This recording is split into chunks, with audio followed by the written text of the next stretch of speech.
नमस्कार मैत्रिणींनो, मी Madhuri's cooking and लाईफस्टाईलमध्ये तुमच्या सगळ्यांचं खूप खूप स्वागत करते। तर मैत्रिणींनो, आज आपण अगदी मस्त टम्म फुगलेली इडली जी कधीच बिघडणार नाही आणि रेस्टॉरंट स्टाईल चटणी बनवणार आहोत।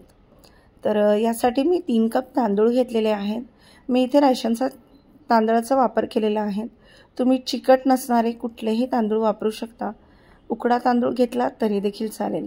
आणि 3 कप तांदूळ घेतल्याच्या नंतर 1 कप आपण उडदाची डाळ घेतलेली आहे आणि डाळ तांदूळ स्वच्छ धुतल्यानंतर याच्यामध्ये 1 चमचा मेथी दाणा घालून घेतलेला आहे। आता ह्याच्यामध्ये आवश्यकतेनुसार पाणी घालून आपण याला भिजत घालणार आहोत साधारणपणे 6 ते 7 तास। आता 6 ते 7 तास झाल्याच्या नंतर आपण याला मिक्सरमध्ये वाटून घेणार आहोत। भिजत घालताना मी सगळं एकत्र घालते, त्याचा काहीही विशेष परिणाम होत नाही। हे सगळं मिक्सरमध्ये आता आपल्याला रवाळ वाटून घ्यायचं आहे। याची फाईन पेस्ट आपल्याला अजिबात करायची नाहीये। दुसरी महत्त्वाची गोष्ट म्हणजे जेव्हा आपण हे मिक्सरमधून काढतो तेव्हा थंड पाण्याचा वापर करायचा, कारण काय होतं, मिक्सर गरम होतं आणि मग त्यामुळे इडली काळी होण्याची शक्यता असते। त्याच्यामुळे हे मिक्सरमध्ये वाटताना थंड पाणी वापरायचं, त्याच्यामुळे इडली पांढरी शुभ्र आणि छान फुलते आणि बॅटर देखील मस्त अगदी फर्मेंट व्हायला मदत होते। तर ह्या पद्धतीने याला आपण वाटून घेणार आहोत। तुम्ही याचं टेक्स्चर बघू शकता। आता याला फर्मेंट करण्यासाठी साधारणपणे 8 ते 9 तास ठेवणार आहोत। आता ह्याच पद्धतीने साधारणपणे 3 बॅचमध्ये हे मिश्रण वाटून घेतलेलं आहे। आता हे ठेवताना एका डब्यामध्ये झाकण पॅक करून ठेवायचं आहे। झाकण बंद करून ठेवलं की फर्मेंट खूप छान होतं आणि याला किचन ओट्याच्या खाली गरम जागेवर ठेवायचं, म्हणजे मिश्रण मस्त फुललं जातं। आता झाकण लावण्याच्या आधी याला साधारणपणे 7 ते 8 मिनिटभर एकाच डिरेक्शनमध्ये छान फेटून घ्यायचं आहे। ह्यामुळे मिश्रण मस्त हलकं आणि फ्लफी होतं आणि इडली देखील मस्त फुलते आणि अगदी हलकी होते। तर आता आपण याचं झाकण बंद करून याला 8 ते 9 तास फर्मेंट होण्यासाठी ठेवणार आहोत। आता 8 ते 9 तास झालेले आहेत, म्हणजे हे रात्रभर मी ठेवलंय। आता रात्रभर ठेवल्याच्या नंतर तुम्ही बघू शकता मिश्रण मस्त फ्लफी झालेलं आहे, त्याला छान हलकेपणा आलेला आहे। तरी देखील आपण याला अजून एक 5 मिनिटभर फेटून घेणार आहोत। आता ह्याच्यामध्ये घालून घ्यायचं आहे चवीपुरतं मीठ। तुम्हाला जेवढं बॅटर वापरायचं आहे तेवढाच बॅटरमध्ये मीठ घालायचं आणि नंतर मग हे जे मिश्रण आहे हे फ्रीजमध्ये 5 ते 6 दिवस आरामात टिकतं, पण शक्यतोवर फ्रीजमध्ये स्टोअर करायचं असेल तर मीठ अजिबात घालू नका। आता मीठ घातल्याच्या नंतर देखील हे मस्त फेटून घ्यायचं आहे।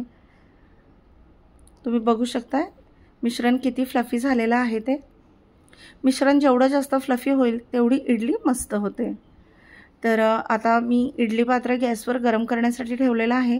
आवश्यकतेनुसार पाणी घातलेलं आहे। आता आपण चटणीची तयारी करूया।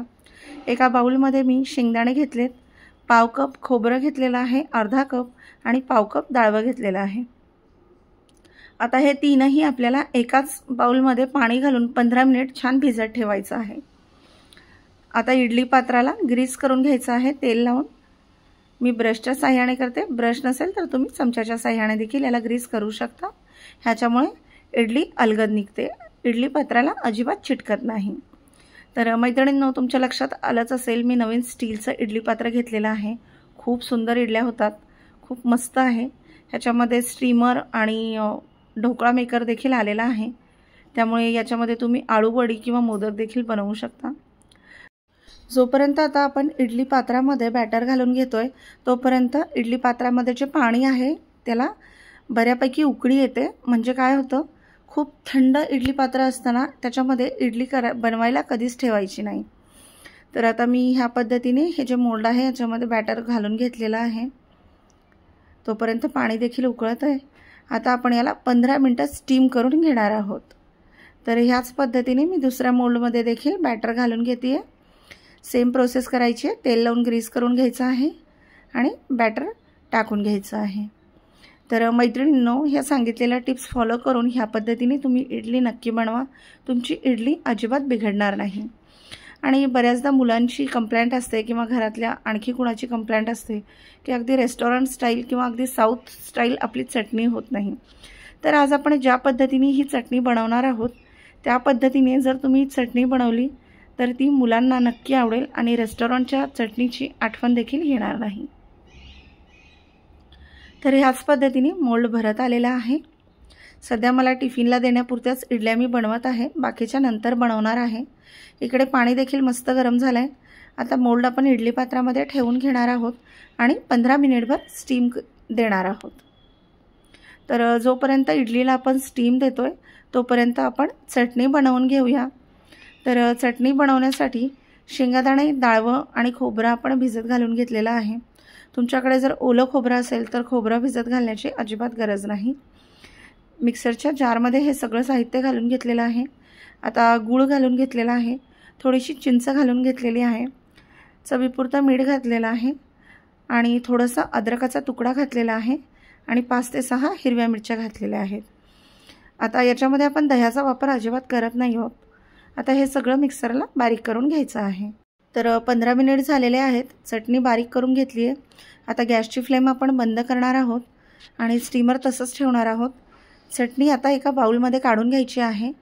तुम्हाला घट्ट किंवा पातळ कितपत हवी आहे त्यानुसार तुम्ही पाणी कमी जास्त करू शकता। आता मी तुम्हाला कन्सिस्टन्सी दाखवते। तुम्हाला जर चटणी थोडी पातळ वाटत असेल तर पाणी तुम्ही थोडं कमी घालायचं। आता तडका बनवून घेऊया। तडका पॅनमध्ये तेल गरम करण्यासाठी ठेवलेलं आहे। तेल छान कडकडीत गरम झालं की त्याच्यामध्ये मोहरी घालायची, जिरं घालायचं, सुक्या लाल मिरच्या घातलेल्या आहेत 3 ते 4, मिरच्या मस्त तळून घ्यायच्या आहेत। आता 10-12 कढीपत्त्याची पानं घातलेली आहेत आणि चिमूटभर हिंग घालून हा तडका आपण चटणीवर देणार आहोत। तर चटणी देखील खूप मस्त लागते, तुम्ही नक्की ट्राय करा। आता चटणी देखील बनवून तयार आहे। आता इडली आपण स्टीमरमधून काढून घेतलेली आहे, मस्त फुललेली आहे, अतिशय हलकी झालेली आहे। तर मी तुम्हाला काढून दाखवते। तेलाने ग्रीस केल्यामुळे इडली अगदी इझिली निघते, अजिबात चिटकून वगैरे बसत नाही। कलर देखील अगदी मस्त पांढरा शुभ्र आलेला आहे। तर आता मी तुम्हाला काढून दाखवते। ह्या पद्धतीने तुम्ही बघू शकता, अतिशय मस्त आणि हलकी फुलकी इडली झालेली आहे। आता मी तुम्हाला याचे 2 भाग करून दाखवते। कुठेही गच्च वगैरे झालेली नाही आहे, खायला देखील खूप सुंदर झाली होती इडली। तर बाकीच्या इडल्या देखील आपण काढून घेतोय आणि आता मस्तपैकी इडली आणि चटणी प्लेटमध्ये मी सर्व करून घेणार आहे। बघितलं ना किती इझिली निघते ते, प्रमाण देखील अतिशय परफेक्ट आहे, कलर देखील खूप सुंदर आलाय। आता अजून एक टीप म्हणजे बऱ्याचदा काय होतं, कन्सिस्टन्सी पिठाची लक्षात येत नाही। पाणी जर जास्त झालं तर काय करायचं, तर बॅटर जर पातळ झालं तर ह्याच्यामध्ये थोडासा रवा किंवा तांदळाचं पीठ घालायचं। तर मैत्रिणींनो, ह्या पद्धतीने आता मी इडली आणि चटणी सर्व करते आहे। तुम्हाला व्हिडिओ कसा वाटला ते कमेंट करून सांगा। आवडत असेल तर चॅनलला लाईक, शेअर आणि सबस्क्राईब करायला विसरू नका। अजून एक गोष्ट सांगायला विसरले, तुमच्या घरामध्ये जर इडलीसाठी रेशनचा तांदूळ किंवा उकडा तांदूळ अवेलेबल नसेल तर तुम्ही कुठलाही तांदूळ वापरू शकता किंवा अगदी इंद्रायणीचा वापर फक्त करायचा नाही, कारण तो जरा चिकट असतो, आणि नवीन तांदूळ वापरायचा नाही, कारण नवीन तांदळामुळे इडली चिकट होऊ शकते। तर बघा, इडली मस्त अगदी टेम्पटिंग दिसते। तुम्हाला देखील खाण्याची इच्छा होतच असेल तर इडली चटणी नक्की बनवा। कशी वाटली ते कमेंट करून सांगायला विसरू नका। भेटूया अशाच एका नवीन व्हिडिओमध्ये, तोपर्यंत खूप खूप धन्यवाद।